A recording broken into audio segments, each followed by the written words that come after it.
In this lesson, I'm going to explain what you'll need to be able to write Java programs. Java comes in more than one form. Some are free for the download, and some you can buy in a box off the shelf.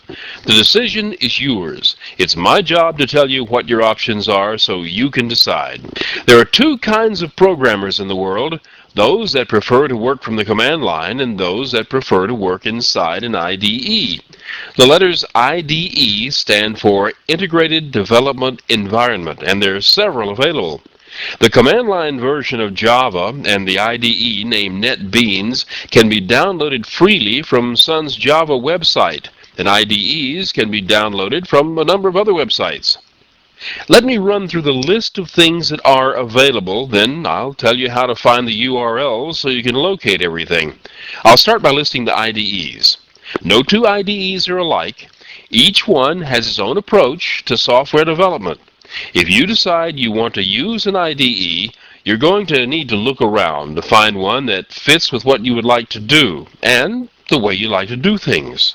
The Sun One Studio IDE is an extension of the NetBeans development system that's freely available from Sun's Java website. Like most of the IDEs, you can download an evaluation copy. Possibly the most popular of the commercial IDEs is Borland's JBuilder. It's also possible to download an evaluation copy that you can use to find out whether or not you like it. The JRun IDE from Macromedia has a version for Windows and a version for the Macintosh. In fact, Java is becoming quite popular on the Mac, and you can choose from more than one IDE. MetroWorks produces an IDE for Linux called CodeWarrior. It can also be used to program in languages other than Java. JDeveloper from Oracle can be used in any Java development project, but it has special features that make it easy to work with the Oracle database.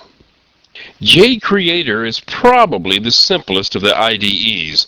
It was designed as a text editor that includes special commands to compile and run Java program. It has both a free version and a commercial version. If you're going to be using an IDE to develop Java for the Internet, you probably should take a look at WebSphere from IBM, because that's what it was designed to do. The website has an online demo to show you how it works. Apple has its own Java development system, and Apple being what Apple is, the development system is in the form of an IDE. The problem with listing a bunch of URLs is that they're bound to change. To prevent this from happening, I list all of the URLs on a web page so I can keep it updated. I update it whenever I find something has changed and try to go and check all the links at least once a month to make sure they all work. This doesn't mean that I guarantee every link every time, because nobody seems to check with me before they change something. Anyway, the link you see on your screen now is the page where I keep all the current Java links. These includes links to the Sun download page, all the IDEs that I know about, and some other handy things, such as text editors for those who like to work from the command line. If you decide to use an IDE, you are pretty much on your own, but they all come with pretty good documentation. If I were to try to teach all of the IDEs, there would be no time to show you anything else. I teach this course using a text editor and the command line compiler because that is the simplest form of presentation on the screen.